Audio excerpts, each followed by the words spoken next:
Nuevo. Espero que os haya gustado la presentación, que hayáis estado a gusto y que hayáis disfrutado de todas las charlas que hemos tenido. Ahora tenemos a Miguel Lorente, es la primera ponencia del día y para mí es un gusto presentarle. Entiendo que muchas de las personas que estáis aquí ya le conocéis y ya habéis leído muchos de sus libros y seguido su trayectoria.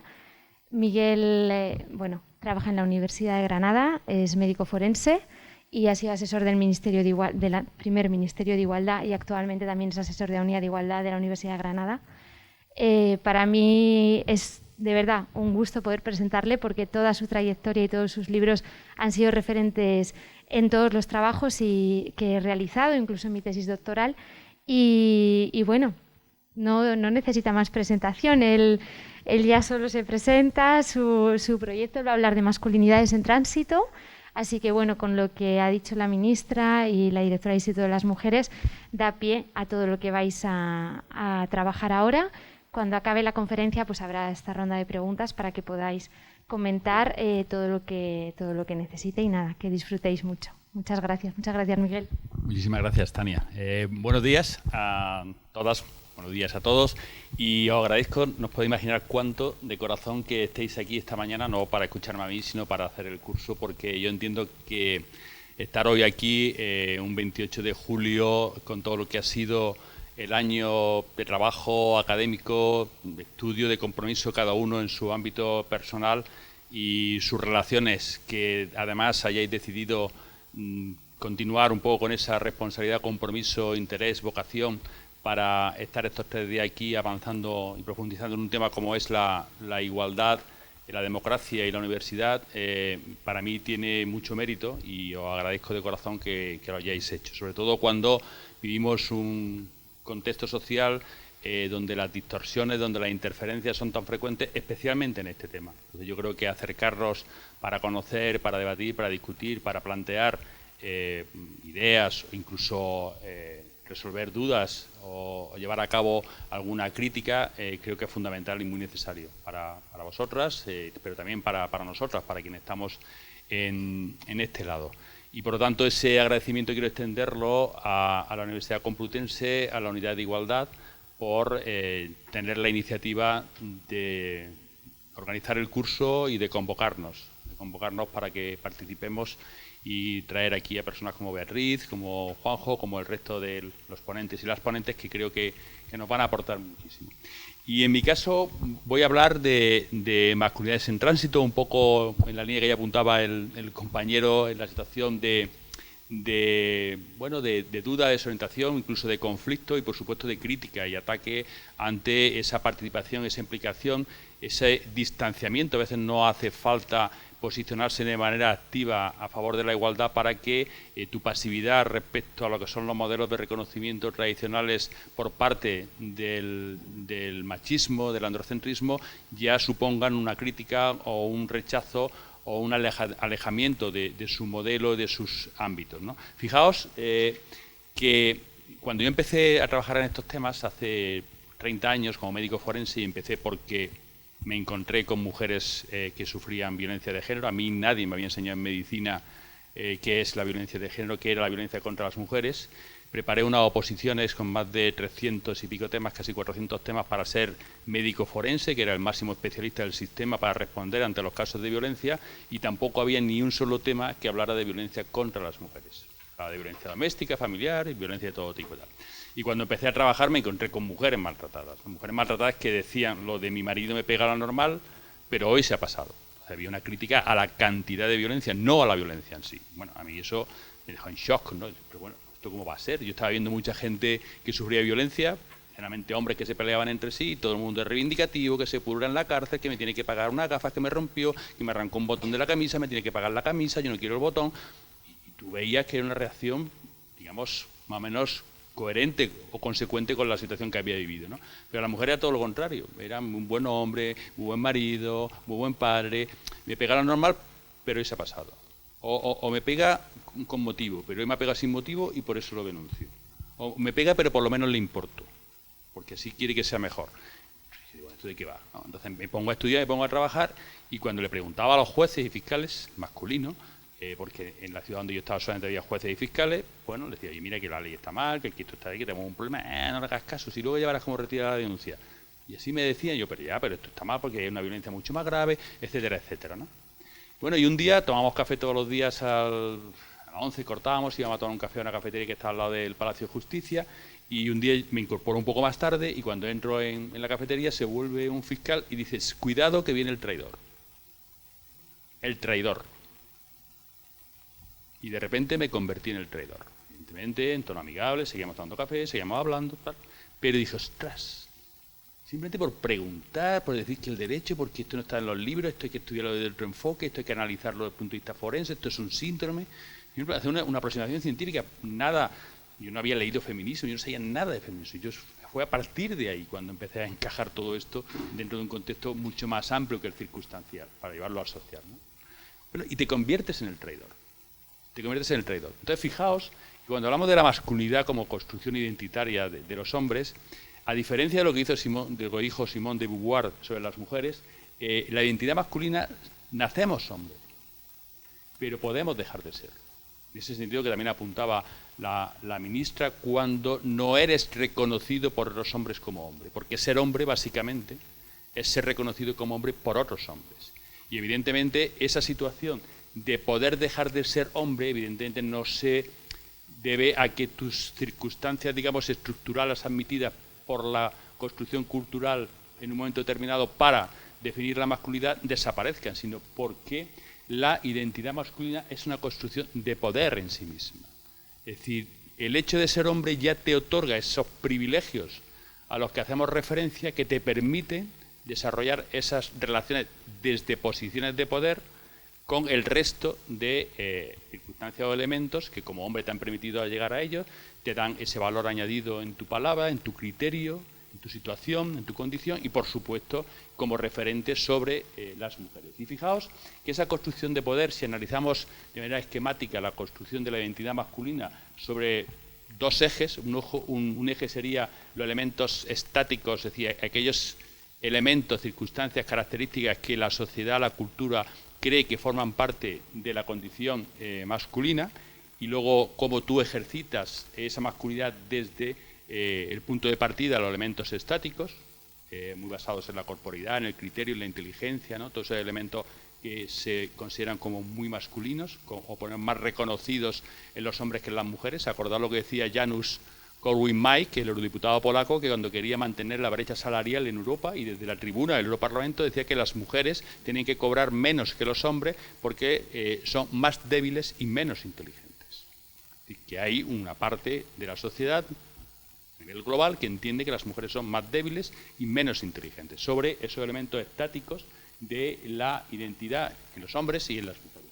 Y ese eje se pone en relación con lo que es el ámbito de relaciones a nivel privado y a nivel público. Entonces, si analizamos los espacios que generan cada uno de esos dos ejes, vemos que en el ámbito privado y estático la identidad masculina surge, se refuerza, se reconoce, se consolida, de alguna manera se percibe como con más valía sobre la figura del padre, es decir, la función de padre, marido, tutor, etcétera, etcétera. Si nos vamos al otro espacio entre lo privado y lo dinámico, vemos que esa figura de padre, de marido, de tutor, no solo se establece de un punto de vista estático, sino que además debe de desarrollarse con funciones básicas como la de proveedor o la de protector, el que tiene que proteger a la familia y el que tiene que mantener a la familia o a la relación en el contexto que se desarrolle esa relación. Si nos vamos al eje opuesto, a lo estático y lo público, está la figura de autoridad en sí misma, no la autoridad en cuanto a ejercicio de un cargo, sino la referencia de autoridad y el estatus que ocupa como consecuencia de tenerla. Y si nos vamos al ejercicio dinámico de esa posición relacionada con la identidad masculina, encontramos todo lo que es el reconocimiento en la interacción mutua con otros hombres, ser hombre reconocido como hombre por los hombres y el poder que deriva de toda esa situación de manera explícita, ¿no? Ya no solo como las figuras que hemos comentado anteriormente. Por lo tanto, tenemos esa construcción de la identidad masculina sobre una referencia de poder en sí misma, que luego se va desarrollando y se va ampliando según vemos que los espacios se van, digamos, intercomunicando. Fijaos que esto lo que nos muestra es que al final, desde el punto de vista práctico, la identidad individual de cada hombre no es diferente a la referencia cultural del patriarcado. Es decir, que cada hombre es en sí mismo el patriarcado. Cuando hablamos de la identidad y de la cultura, y sabemos, hoy no podemos detenernos, que la cultura básicamente es conocimiento, costumbres, ideas que asumimos como propias para desarrollar la identidad o las identidades y para convivir bajo ese tipo de referencias. Por lo tanto, ese conocimiento que es la cultura, como decía Frank de Waals o como define Matt Ridley, es decir, todo ese conocimiento, ¿dónde está? Hay una biblioteca nacional de la cultura donde está todo el conocimiento, hay una página web donde existe todos esos criterios que puedan identificar la construcción cultural androcéntrica, ¿no? Está en la cabeza de cada uno y de cada una como construcción cultural y se plasma de manera diferente según las circunstancias, según la experiencia, como el ADN es común en todas las células del organismo y el ADN del corazón, que la célula del corazón no se expresa igual que el ADN de las neuronas o el ADN de los linfocitos, pero toda célula tiene todo el ADN y por lo tanto esa construcción cultural es asumida como propia en cada hombre y el hombre se encarga de llevar a cabo esa función de reproducción, pero también esa función de intentar que las cosas sean como el modelo dice que deben de ser para que su posición como hombre individual se vea reconocida y tenga los privilegios basados en su situación y condición. Por tanto, hay una dinámica entre lo que es lo individual y lo que es lo cultural. Por eso, fijaos que cuando hablamos de cuestiones relacionadas con la masculinidad que contribuyen a la perpetuación del sistema o a mantener la referencia del sistema, no penaliza, no te cuestionan como hombre, pero si llevas a cabo elementos que sí cuestionan al modelo o que sí lo ponen en tela de juicio, sí te penaliza. Y, por ejemplo, cuando hablamos de violencia de género, a ningún hombre, a ningún asesino lo cuestionan como hombre. Nadie dice que es un mal hombre o que es más, utilizan estrategias para bajar la responsabilidad de los hombres en esa construcción, intentando hacer pasar al asesino como menos hombre. ¿Y qué se dice, por ejemplo, o qué se ha dicho repetidas veces de Tomás Jimeno, el asesino de Olivia y de Ana en Tenerife, ¿no? Que era un cobarde, ¿no? O qué se dice del Chicle, ¿no? Que es un monstruo. ¿Por qué? Porque de esa manera lo apartan como hombre. Dice, los hombres no son cobardes, los hombres vienen reconocidos por el valor, precisamente. Luego, si yo digo que tú eres un cobarde por matar a tu mujer, estoy diciendo que un hombre de verdad no mata a su mujer, que lo matan aquellos que no son hombres de verdad. O si es un monstruo, es un hombre que se ha apartado de lo que es la construcción masculina según la referencia cultural. ¿Qué dijo la investigación oficial del asesinato de Olivia y de Ana por Tomás Jimeno? Esto es la venganza de un celópata. Fijaros la trampa tan grande. Primero, celópata ya sitúa en un problema de descontrol emocional basado en una alteración. Celópata, es patológico, ¿no? Sin conocerlo, sin estudiarlo, sin valorarlo. Y venganza. ¿Qué quiere decir venganza? Que es la respuesta a una agresión previa. Luego suponen que la mujer ha hecho algo para que él responda de esa manera. Entonces, sin darnos cuenta, estamos reproduciendo una serie de mensajes que a la hora de dar significado a la realidad, pues van desvirtuando lo que es la crítica, el conocimiento, y van situándolo en esa manera de explicar una realidad caracterizada incluso por las manifestaciones más graves de la violencia. Y por lo tanto, cuando hablamos de violencia de género, no hay una crítica a los hombres, como ahora veremos. En cambio, cuando hablamos de otras masculinidades, como ha dicho el compañero, sí hay un cuestionamiento de ese hombre, sí hay una idea de traición, sí hay una idea de abandono, sí hay una idea que cuestiona ese sistema que da lugar a esa identidad. Fijaos que, por ejemplo, en el caso de hace unas semanas en Madrid, que el hombre que descuartiza a su mujer tal, la referencia es un hombre normal y educado. Los propios entornos, ocurre mucho cuando hay un asesinato y acuden los medios de comunicación, especialmente los informativos de televisión, y le preguntan al vecindario, pues te dicen, oye, pues si era muy normal, pues si era muy simpático, pues si era muy agradable, pues si era muy... Bueno, que ha asesinado a la mujer, ¿no? Entonces, no hay una crítica, sino todo lo contrario, hay una percepción de que algo extraño ha pasado en esa dinámica de normalidad para que haya tenido que ocurrir ese asesinato. Y vemos, por ejemplo, cómo en España, el barómetro del CIS prácticamente se mantiene igual cada mes, el hecho de que asesinen a 60 mujeres y maltraten a 600.000, es decir, que haya 60 asesinos y 600.000 maltratadores, es considerado como un problema grave. ¿Por qué porcentaje de población consideráis que es considerado grave la violencia de género? Es decir, asesinar a 60 mujeres sistemáticamente de media cada año, cuando en España asesina a 300 personas. De las 300 personas que asesinan, 60 son mujeres en sus casas y 5 niños y niñas en el ámbito de la violencia de género. ¿Qué porcentaje creéis que más o menos puede considerar que eso es grave? ¿20%? 20 o el 30%. 0,3%. 0,3%. Cambia de mes a mes. 0,3%. Estos meses, los primeros meses de este año, 0,3, 0,3, 0,3%. No sé el último mes, porque habrá que verlo, estará 1 y pico como mucho. Bueno, 0,3%. Que asesinen a 60 mujeres, 60 hombres normales, que no son delincuentes, que no son narcotraficantes, que no son mafiosos, que no son terroristas políticos ni religiosos. Y la sociedad dice que eso no incluye esto como un problema grave. Si hubieran matado a 60 taxistas, a 60 repartidores o riders, como llaman ahora, o 60 joyeros, que todos los años hay algunos asesinatos en ese contexto, si fueran 60 todos los años, habría una revolución. Pero no genera eso, porque la violencia de género es una violencia estructural, nace de dentro para mantener las referencias que se han dado, lo normal, me pega lo normal. No se dice, un joyero dice, no, me roban lo normal. O un taxista me matan, o matan los taxistas lo normal. Como montamos gente de todo tipo, es normal que todos los años maten a un par de ellos, ¿no? Eso no se piensa, ni se admitiría, ¿no? Pues por eso ocurre, ¿no? Y fijaros cuando hablamos de tránsito, en este análisis que estamos haciendo, que el diccionario recoge una idea interesante, porque dice ir o pasar de un punto a otro por pasajes públicos. Es decir, el tránsito tiene que ser no solo en lo individual, en lo íntimo, en lo familiar, sino tiene que ser una transformación social y cultural. Y luego tiene otras dos acepciones interesantes, porque también es un lugar donde detenerse. La palabra tránsito hace referencia, y también hace referencia a la muerte, tránsito, hacia otra vida, hacia otra referencia. Porque todo eso está relacionado. Es decir, es un proceso que tiene que hacerse en el ámbito público también, desde el ámbito público, potenciando este tipo de políticas. Tenemos que tener momentos de descanso y sosiego, de análisis y reflexión para ver cómo avanzamos y encauzamos, y tenemos que dejar cosas atrás, cosas que deben morir en la identidad para poder avanzar sin ese lastre y sin ese, digamos, elemento que en un momento determinado nos puede hacer retroceder. Por lo tanto, la masculinidad se mueve, se ha movido a lo largo de toda la historia. Si los hombres de hoy no son como los hombres de hace 20 años, ni como los de hace 100 años. Somos iguales. Tenemos otros roles, otras funciones, nos comportamos de otra manera, pero ese movimiento con sus subidas, sus bajadas, sus crisis y cual, el problema es que nunca ha salido del espacio de la referencia patriarcal. Nunca se ha movido de ahí.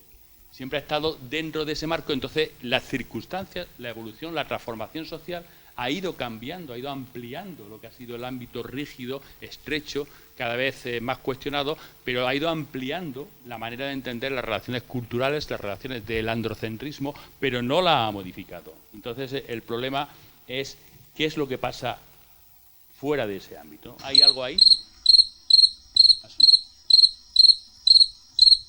Pues parece que no. Parece que no, y ahora cuando empezamos a mirar qué puede haber fuera o quién está yéndose para afuera, pues nos encontramos, y esto está repetido ahora eternamente, nos encontramos que los que están empezando a salir fuera precisamente no son gente que genere esperanza de cambio o transformación de alguna manera, sino que hay como una especie de conquista de todos los espacios, no solo del sideral y del universo, sino que también conforme estamos cuestionando el ámbito en el que se ha movido la masculinidad, hay transformaciones que están permitiendo, como muy bien apuntaba a Isabel, con toda la robótica, con la inteligencia artificial, con la manera de entender la economía, con la precarización de los trabajos, todo eso está facilitando que el control que antes era estrecho y directo se lleve a cabo de una manera diferente, pero manteniendo ese control basado en la manera de entender las relaciones por parte de los hombres. Entonces, en todo ese proceso estamos también los hombres, o debemos de estar los hombres, transitando, cambiando, no solo de espacio, no solo de lugar dentro de lo que es la referencia cultural androcéntrica, sino también abandonando esa construcción de la masculinidad identitaria que nos ha atado a esos espacios y que nos ha situado ese lastre para que no podamos volar desde el conocimiento hacia otra perspectiva, hacia otro conocimiento, hacia otra crítica, en definitiva. Por lo tanto, fijaos que cuando hablamos de masculinidad en tránsito, debemos de plantearnos un origen, un trayecto, un destino y una fuerza motriz, ¿no? Entonces, el origen lo tenemos claro, en la masculinidad patriarcal de la que estamos hablando. El camino parece simple o sencillo en su definición, pero tiene como una doble vía paralela que tenemos que continuar. No basta la transformación individual si mantenemos la referencia social. Al final seremos hombres con una manera distinta de ser hombres según el modelo haya adaptado a las circunstancias actuales, lo que decíamos antes. Los hombres de hoy no tienen nada que ver con los hombres de hace 100 años, pero los de hace 100 años y los de hoy seguimos teniendo la referencia de poder.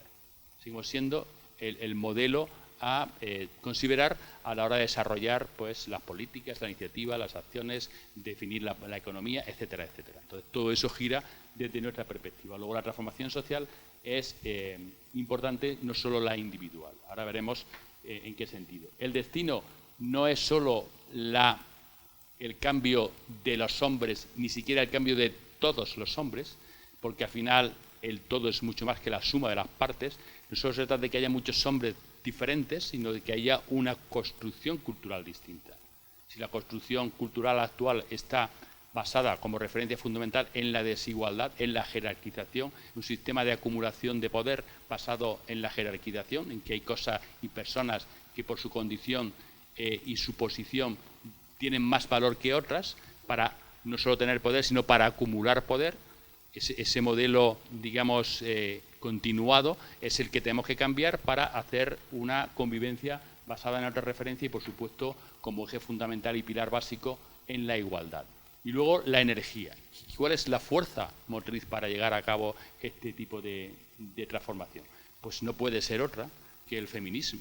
Porque es al final ese conocimiento práctico, esa manera no solo de posicionarse, sino de ser, esa manera de entender las relaciones basadas en esa crítica y en el conocimiento adquirido a través de la experiencia conforme vamos avanzando. Entonces, vamos a ver que con estas referencias tenemos que conseguir un camino cuyo objetivo, fijaos, es muy claro.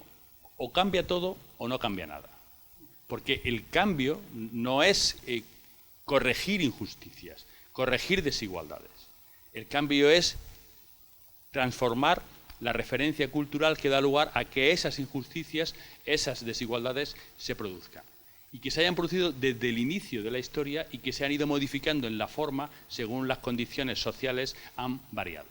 Pero siempre ha existido la violencia contra las mujeres, siempre ha existido la restricción de derechos y limitación de derechos para las mujeres, y siempre que se ha conseguido un logro no se ha reconocido lo suficiente la falacia sobre la que se sustentaba la limitación o la restricción de derechos. Por ejemplo, en 1931 las mujeres pueden votar. Felices. Hemos conseguido el derecho al voto de las mujeres. Genial. ¿Y por qué no se podía votar en el año 1929? ¿Y en el 28? ¿Ha habido una mutación? ¿Ha caído otra bomba en Palomares? ¿Que ha habido una radiación que ha hecho que las mujeres de repente adquieran un conocimiento, una responsabilidad, una capacidad social que antes no tenían? ¿No? El machismo no quiere reconocer los derechos de las mujeres porque es reconocer su mentira. Porque toda la construcción machista está basada en la mentira de que la condición masculina es superior a las mujeres. Y cuando las mujeres no podían ir a la escuela, no era por ninguna razón que tuvieran una limitación intelectual o una capacidad de movilidad para desplazarse, no, era porque el machismo del momento había decidido que las niñas no iban a la escuela. Cuando las mujeres empezaron a ir a la universidad, no fue porque las mujeres de repente cambiaron, sino porque el machismo había decidido que las mujeres no fueran a la universidad. Cuando fueron a la universidad y obtuvieron un título para ejercer una profesión, el machismo decía que para ejercer la profesión tenían que tener el permiso del marido o del padre. Y así sucesivamente, hasta que hemos ido rompiendo todos esos límites que no tenían razón. Y que no somos lo suficientemente conscientes de que toda esa construcción androcéntrica machista es una construcción artificial, falaz, mentira, no sustentada en nada objetivo ni valorable. Y por lo tanto en este modelo, si no cambiamos lo que ha dado pie a que ni siquiera hayamos sido conscientes de que las limitaciones de las mujeres estaban construidas sobre falacias, sobre mentiras, sobre situaciones puramente arbitrarias y decididas por la visión androcéntrica, pues no vamos a ver otras cosas que hoy no detectamos, pero que van a estar limitando a las mujeres. Por ejemplo, como algo anecdótico, cuando vemos ahora algunos sketches de estos que nos ponen los programas estos de recuerdos de televisión, de Vema Martes y 13, o los chistes de Arévalo, los chistes de Eugenio, por ejemplo, y decimos, ¡guau! ¡Qué machistas éramos hace 10 años! Pero hace 10 años nos partíamos de risa. Nos decíamos que éramos machistas. Hoy decimos que éramos machistas hace 10 años. Y hoy están pasando cosas que no vemos como machismo, y dentro de 5 años vamos a ver como machismo. Porque nuestra capacidad crítica, nuestro conocimiento, va a adquirir una serie de referencias que nos van a permitir juzgar lo que hoy es normal como anormal. Entonces, eso es la necesidad de cambiar el todo, porque si no vamos a adaptarnos, no vamos a transformar la realidad. Porque el reto, acordado, es la transformación cultural. Y si no hay cambio cultural, no puede haber cambio social.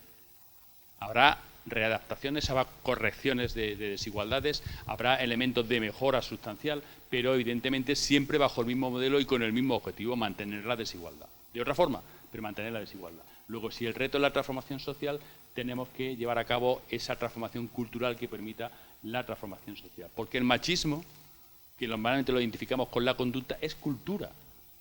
No es conducta. No se es machista cuando se dice un piropo, o cuando se hace un comentario, cuando se comparte una foto de una mujer desnuda en una lista de WhatsApp o en bikini, o cuando se lleva a cabo una agresión, o cuando se la discrimina en un puesto de trabajo. Todo eso es consecuencia del machismo. Pero el machismo es la cultura, la referencia que lleva a entender que eso forma parte de la gracia, del ocio, de las relaciones, del diseño de un espacio de trabajo, de una organización profesional, etcétera, etcétera.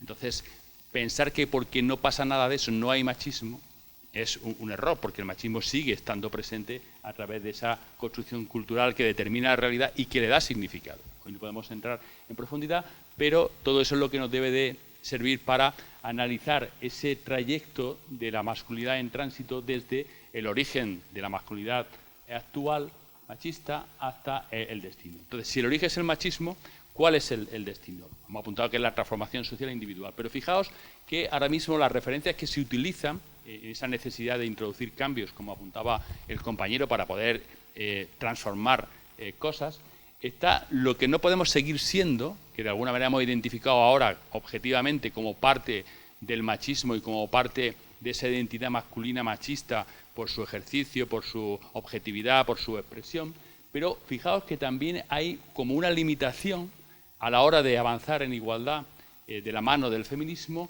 en el sentido de que muchas veces se dice que los hombres no podemos ser feministas, que podemos ser profeministas, aliados del feminismo, por la igualdad, pero hay como una especie de limitación que genera o contribuye a esa confusión cuando los hombres se juntan, hablamos, se plantean algunos debates, algunas reflexiones, surge ese problema. ¿Qué es o a qué ha dado lugar ese planteamiento, así un poco desorientado? Pues ha dado a una especie de que avanzar en igualdad o ser hombre por la igualdad o ser hombre profeminista es como una especie de lista de síes y de noes, ¿no? Es decir, no se puede ser pues todo lo contrario y sí se tiene que ser un hombre bueno, un hombre justo, positivo. Todo esto son formas de llamar las nuevas masculinidades. Hombres cuidadores, hombres disidentes, hombres nuevos, hombres diversos. Todo eso es la lista de síes. Si eres así, un poco lo que hemos comentado en la introducción. Y no puede ser solo eso. Y no se trata de que como la paloma se nos pose en la cabeza y diga, pues ahora cuido y ya soy un hombre por la igualdad. ¿No? Porque eso lo hemos visto, y los cambios en los roles de los hombres son manifiestos. Tú vas a una puerta de un colegio y ves muchos padres recogiendo a los niños y a las niñas y ves otras cosas que antiguamente eran muy poco frecuentes y ahora se ven con mucha más frecuencia. Y por lo tanto, toda la parte de negativa o contraria era lo que se supone que era ser machista, ¿no? Entonces, ese modelo claramente es un modelo insuficiente porque esa construcción del comportamiento de los hombres sobre determinadas funciones, tareas o contextos no define la masculinidad como identidad de los hombres, sino que define el modelo que impone esa masculinidad. Lo que está defendiendo es la construcción cultural que dice a los hombres cómo tienen que ser y a las mujeres cómo tienen que ser.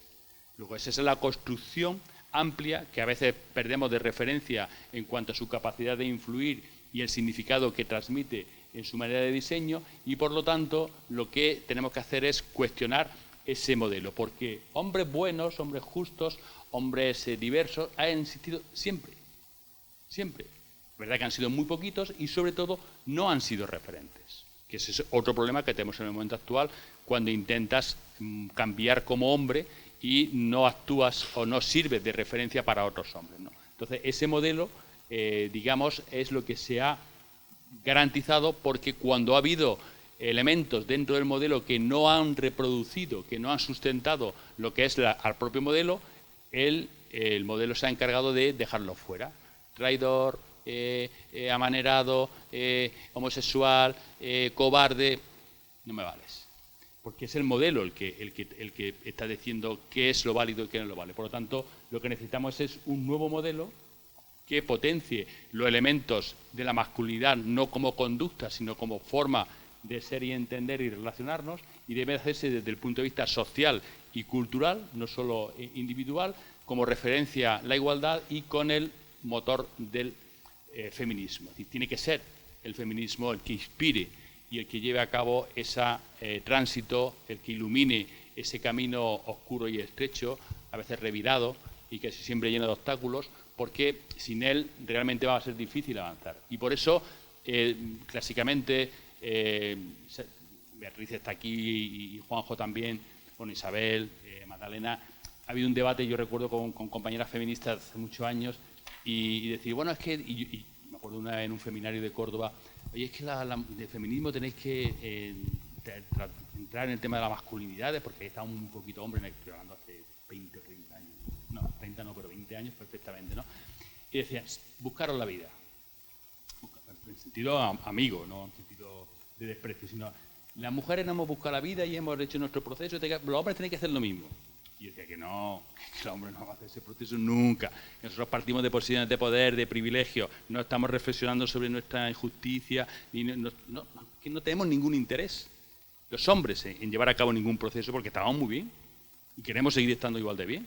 Entonces, en ese proceso, mientras que el feminismo ha abordado cuestiones de todo tipo, del medio ambiente, ecología, diversidad, igualdad, cualquier cultura, educación, no ha abordado tanto el elemento de la masculinidad. Entonces, eso ha permitido que haya avances, algunos de ellos llenos de esperanza y de convencimiento, pero también ha habido elementos de mucha desorientación, ¿no? De mucha desorientación, porque al final se ha entendido que ese elemento de pluralidad es lo que debe caracterizar, es decir, con esas diferencias necesarias, propias, es decir, nadie está cuestionando, pero que todo lo que define ese espacio de convivencia es lo común, no solo la pluralidad en sí, porque la pluralidad sin lo común se convierte en multiplicidad, inconexa, sin sentido, sin significado. Y por eso ha habido también grandes espacios digamos, de distanciamiento entre muchos planteamientos llevados a cabo por el feminismo, con el movimiento LGTBIQ+, con determinadas situaciones que se han visto como, digamos, inconexas, cuando toda esa diversidad y toda esa pluralidad tienen la base de lo común, del contexto social y cultural en el que nos desenvolvemos. Por lo tanto, en esa necesaria visión feminista en el tránsito de las nuevas masculinidades, en el cambiar la masculinidad tradicional por una masculinidad con la referencia de la igualdad, estamos en un proceso de construcción. ¿Y qué es lo que pasa con la situación actual? Pues que en ese proceso, por la parte con muy pocas guías, con muy pocas referencias, que eso luego podemos hablarlo en el debate, cuando se lleva a cabo este proceso ya más organizado, ya hay grupos de hombres por la igualdad, ya hay algunos cursos universitarios sobre nuevas masculinidades, nada, empezamos uno sobre masculinidad y violencia, que ahora se repite, totalmente gratuito, un MOOC, que se puede matricular a partir de octubre, imagino, pero ya hay uno en la Universidad Miguel Hernández de Elche, la Complutense y en Deusto empiezan el curso que viene, otro título de especialista, sobre masculinidad. Entonces, conforme esto se mueve, el sistema reacciona. El sistema no quiere cambio porque el cambio individual, el cambio de un solo hombre, amenaza al sistema, amenaza al modelo. ¿Por qué? Porque, evidentemente, primero, pierde un elemento del sistema. Es decir, ya ha perdido un nombre, según el modelo tradicional, para conseguir en el ámbito de acción de ese hombre, pues la reproducción de su modelo y la garantía de cumplimiento del modelo, porque el hombre ejerce como garantía, como una especie de policía de la moral masculina para que se mantengan los cauces, las pautas según se establece por parte del modelo. Pero al mismo tiempo, ese hombre que ya en su ámbito de acción va a perder la referencia masculina tradicional, actúa o puede actuar como modelo para que otros hombres cercanos hagan el mismo proceso y cuestionen su masculinidad tradicional e intenten ejercer una mayoría, desarrollar una masculinidad diferente. Por lo tanto, ante esa situación, el modelo reacciona. Y un ejemplo muy gráfico y muy cercano y anecdótico, cuando la prensa de todo tipo recoge las novias, las mujeres, que es sistemático, eso es un reportaje que aparece en todos los campeonatos, especialmente de fútbol. Aparece las novias y las mujeres de los jugadores, no pasa nada. Pero cuando un hombre se escapa de lo que se espera de él y el portero de la selección alemana, Manuel Neuer, se pone el brazalete arcoíris, conmemorando todo el movimiento LGTBI, pues resulta que la UEFA salta y dice que te voy a sancionar, que eso no es prometido, que es un mensaje político, como si lo otro no fuera un mensaje político. Con esa idea de que la neutralidad es un espacio diferente entre el machismo y el feminismo o la igualdad. Luego veis cómo el modelo, ante cualquier modificación, rápidamente salta porque no quiere que haya cambios. Y cuando se producen esos cambios, tenemos problemas. Apuntar al compañero. ¿Por qué? Porque esos cambios de la masculinidad resultan creíbles o aceptables. Y tenemos las dos visiones, ¿no? El punto de partida y el punto de destino. El machismo, evidentemente, rechaza esos cambios. Dejas de ser hombre. Pierdes privilegios. No te reconozco como uno de los míos. Y eso se pierde. Y, por ejemplo, no estoy en la lista de WhatsApp. Tampoco es que sea una pérdida. Pero quiero decir, como elemento gráfico, yo no estoy en la lista de WhatsApp de la gente de mi departamento y la gente de la universidad. Que yo conozco, tal cual, no estoy. Porque se mandan mensajes machistas y no quieren que yo los vea. No me han invitado. No es que yo me he salido, es que no me han invitado siquiera. Pero yo lo oigo cuando nos juntamos a tomar un café. ¿Has visto lo que te manda esta mañana? ¿Has visto qué buena estaba esta? Y lo dicen. Pero a mí yo no estoy en la lista. Porque no eres uno de los suyos. Eres un traidor y les puede generar problemas. Entonces te quita. Pero ojo, en la parte receptora duda. Y duda con razón. ¿Por qué? Porque si el machismo es una mentira, y es una mentira porque está basado en la superior condición de los hombres sobre las mujeres, ¿por qué voy a creer que ahora deja de ser mentira y que en ese cambio va a ser verdad?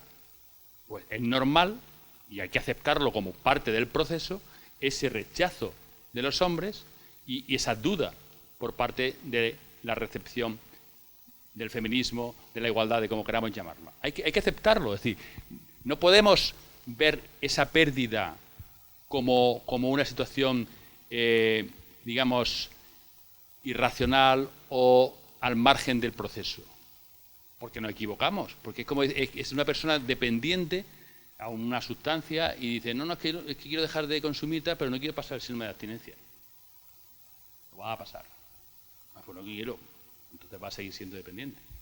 Es que quiero operarme, pero no quiero que me rajen. Soy iatrogenia y para quitarte el apéndice te tenemos que rajar. Pues no quiero, pues vas a tener apendicitis. Y puede empeorar.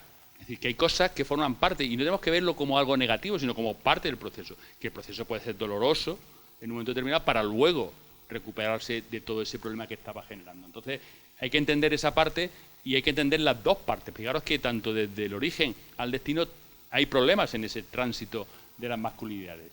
Y por lo tanto, cuando además de tener esa percepción, la primera percepción que tiene un hombre que decide abandonar su referencia masculina tradicional es la pérdida. Primero, va a ganar tiempo, va a ganar afecto, vas a entender lo que es la empatía con tus hijos cuando los cuide, con tus hijas. Ya. Pero de momento no puedo jugar pádel los miércoles porque tengo que repartirme el tiempo con mi mujer. De momento no puedo hacer esto, no puedo quedar con mis amigos de caña. De momento... Y entre ese proceso hay una transformación sin un modelo de reconocimiento. Fijaos, como otro ejemplo gráfico, esta noticia, a ver si se ve bien, que es de un reportaje de la And here's the steal by Luka out of the open court for the phenom. Luka Doncic, Is the bench giving him a hard time un for not balón, dunking it? Is that what I see over there? I think you're on this. It just looks a little bit more settled down. I think that's a fair assessment as Luka gets the easy basket. And he thought about a dunk, I guess.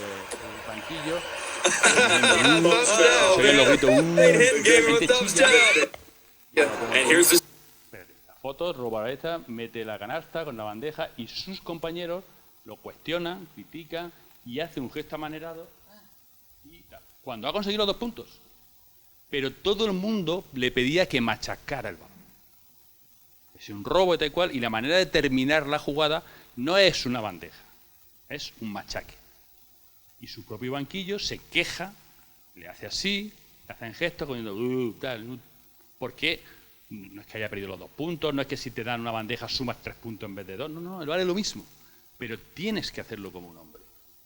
Tienes que hacerlo como se espera de ti, porque no es solo un refuerzo hacia tu posición como equipo y como jugador, sino hay un mensaje al equipo contrario. Mira, te he machacado.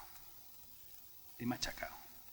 Y eso es un mensaje al otro de humillación, de desprecio, más cuando viene de un robo, la jugada viene de un robo, que lo que ya es un fallo de la parte contraria. Por lo tanto, tenemos una reacción contra todo este proceso de cambio y hay un doble tránsito. Hay un tránsito que cuando sitúa a los hombres que quieren que se vuelva hacia atrás, y hay un incremento del machismo, lo estamos viendo especialmente la gente más joven, muy especialmente en forma de post-machismo, que es el machismo pero más disimulado, con otro tipo de estrategias, con otro tipo de argumentos, y por supuesto tenemos el tránsito hacia las nuevas masculinidades, ¿no? Entonces, ante esta situación, el machismo intenta polarizar, intenta fragmentar las medidas, intenta enfrentar incluso a los movimientos, a los hombres, al feminismo, por supuesto, presentándolo como enemigo de los hombres, a los hombres para que no creamos en la feminista, porque consideran que, como ha dicho la ministra, queremos ocupar su espacio y situarlos a los márgenes para ocupar ellas el centro, etcétera, etcétera. Mensaje que lo que hacen es buscar la pasividad, porque la pasividad significa que todo siga igual. Y lo que no quieren es que nada cambie, porque se utiliza esa neutralidad como referencia válida para intentar mantener el modelo tradicional basado en la construcción androcéntrica. Por eso, en ese modelo, como antes hablamos y preguntamos quién hay ahí fuera, pues también he puesto esta imagen de Mars Attack de la película, ¿no? En una aparente situación de paz, ¿no? Como todo este proceso, realmente quien tiene la fuerza la utiliza. Y cuando llega un momento en el que se ve cuestionado, reacciona, ya no solo se resiste en ese tipo de situaciones, sino que reacciona. Y 2 de las reacciones que ahora mismo están haciendo más daño desde el punto de vista, digamos, de una crítica social amplia, sin necesidad de entrar en un conflicto directo diciendo que las mujeres son inferiores o que las mujeres se la han buscado cuando les pegan, etcétera, etcétera, es el negacionismo, especialmente enfrentado a la violencia de género, y el discurso de odio de que tratar de probablemente Juan José haga una referencia porque es uno de los mayores expertos nacionales e internacionales. Pero rápidamente fijaros que el negacionismo de la violencia de género, especialmente porque se cuestiona la violencia de género, no porque se cuestione que los hombres maltraten a las mujeres. Lo que la ultraderecha dice, y la derecha consiente e incluso repite, no es que las mujeres no sufran violencia. Pues dicen que sufren mucha menos violencia de la que sufren porque son denuncias falsas, etcétera, etcétera. Pero dicen, la violencia que sufran o los asesinatos que sufren, que reciben, que viven, son violencia doméstica, violencia familiar. ¿Por qué no género? Porque si reconoces género, estás reconociendo la construcción cultural androcéntrica que normaliza, que justifica, que culpabiliza a las mujeres, que hace toda la construcción para que luego se produzca esta violencia. Luego, como no pueden negar ya, porque hay estadísticas, antes se la negaban más, la violencia que existe, dicen que le cambian el significado. Esto es doméstico familiar. De manera que la construcción cultural no se ve cuestionada en esa referencia. Por eso insisten tanto en negar especialmente la violencia de género, porque al mismo tiempo es negar la construcción de género, en la violencia, en la desigualdad, en la discriminación. Entonces vemos que es una repetición. Y el negacionismo, fijaros que está sustentado en una negación para evitar una realidad o una verdad incómoda, ¿no? Entonces una cosa es la negación, que es negar una observancia que, para decir, pues allá tú, ¿no? Pues decir, mira, es de noche, fíjate qué noche más estrellada y más iluminada y con esta luna. Pues, niega una realidad puntual, por decir, estoy de acuerdo, no estoy de acuerdo, parece una barbaridad o no, pero es algo puntual. El negacionismo no es eso. El negacionismo es, como decía Didier Fassin, es una posición ideológica, es una estrategia, fue una parte de todo un entramado para que se reaccione sistemáticamente contra la realidad y la verdad. Y en el modelo que te dan un marco para que tú reacciones sistemáticamente ante la realidad. Por eso, en los trabajos de Michael Specter habla de negacionismo grupal.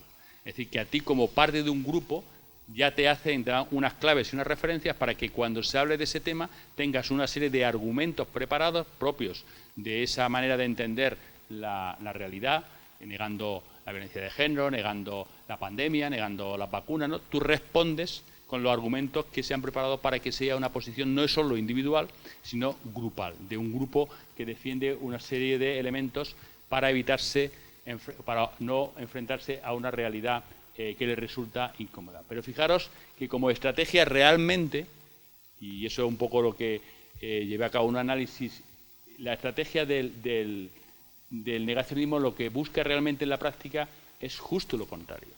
Es un proceso de afirmación, podríamos llamarlo afirmacionismo. ¿Por qué?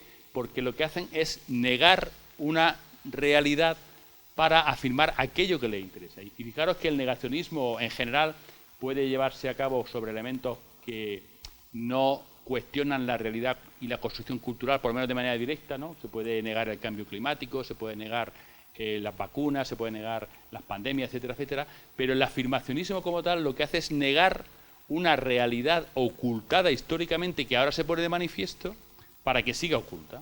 Entonces, ¿por qué se niega la violencia de género?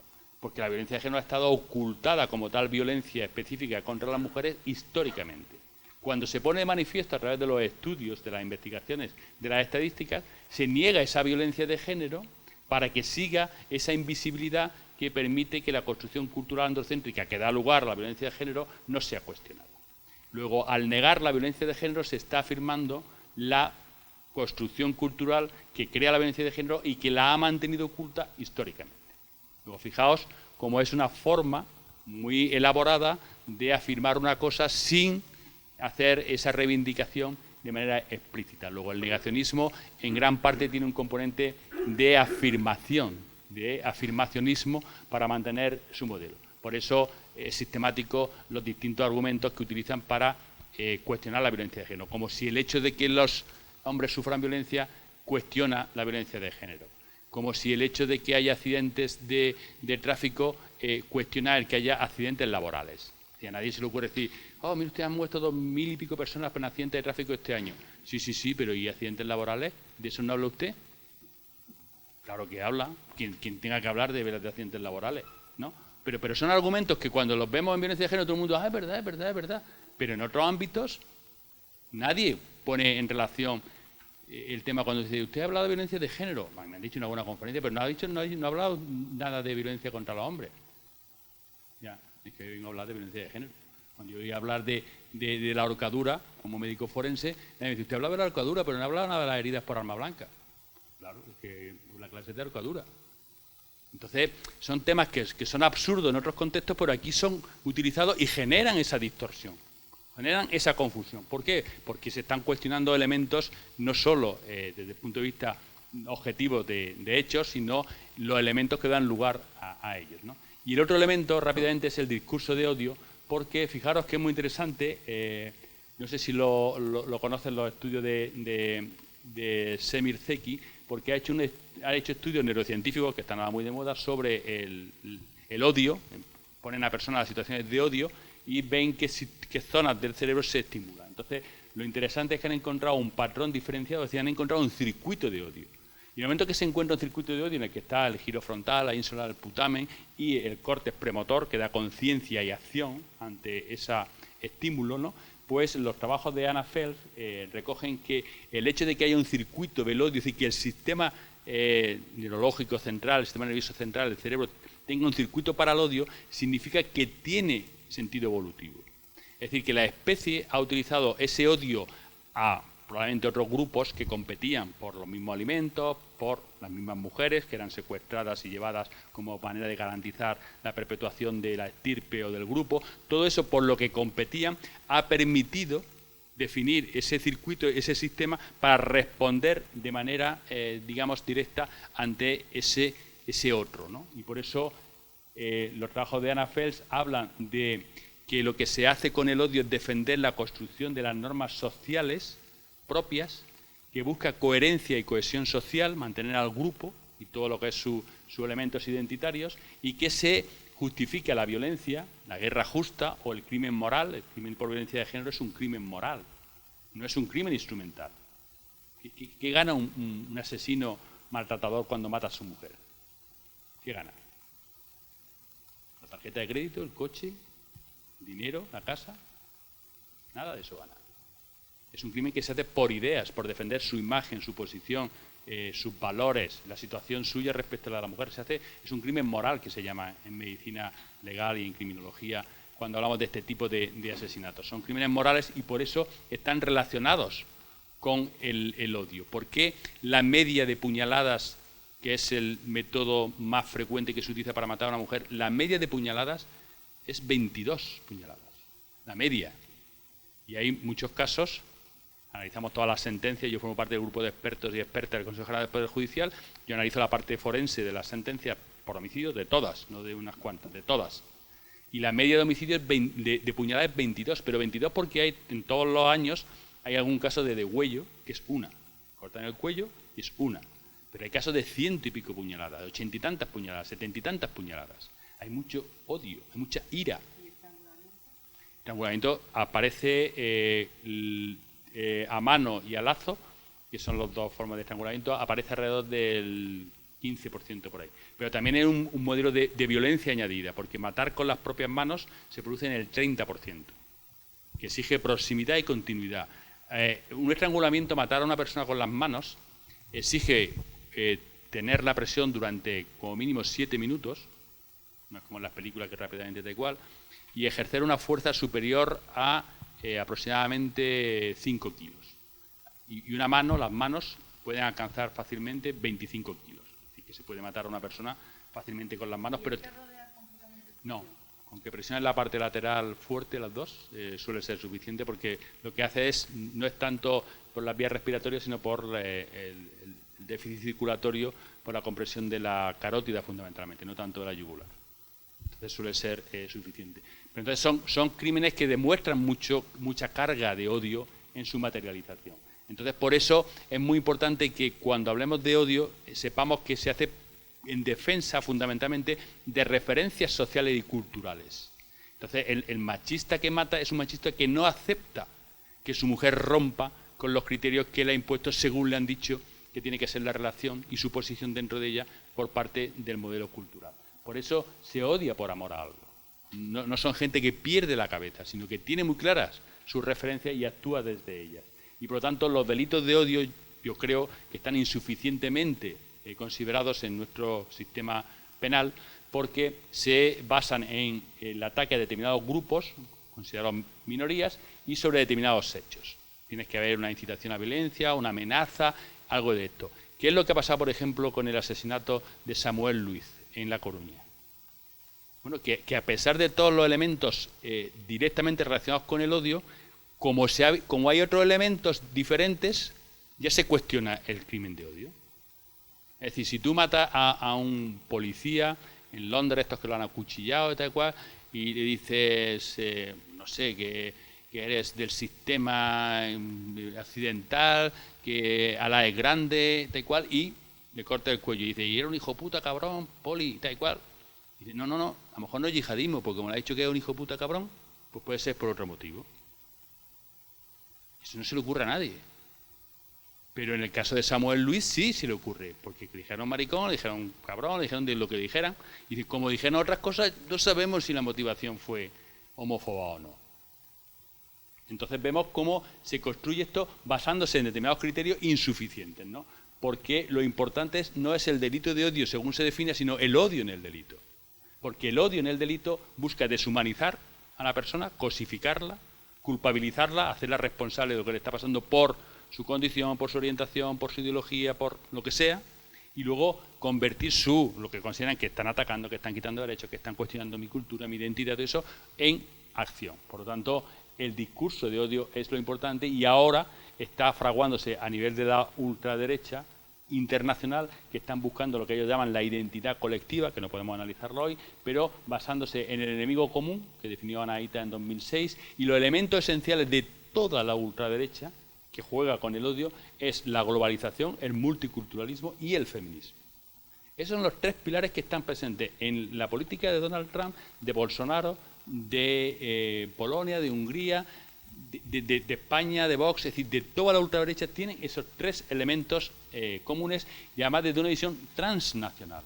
Si ya han roto con las fronteras particulares de cada contexto, el cual añade matices, como en España puede ser el tema de la territorialidad, con el País Vasco y Cataluña, de la memoria histórica, todo eso son elementos específicos de España que no tienen en Hungría o no tienen en Polonia o no tienen en Estados Unidos, pero en todos ellos giran los argumentos para el uso de la violencia alrededor de la globalización, el multiculturalismo y el feminismo y la igualdad. Por eso, fijaos lo que dijo Cayetana, que ahora ya se habla más del tema, cuando fue destituida y dijo, no se dan cuenta que aquí lo que está en juego es la guerra o la batalla cultural.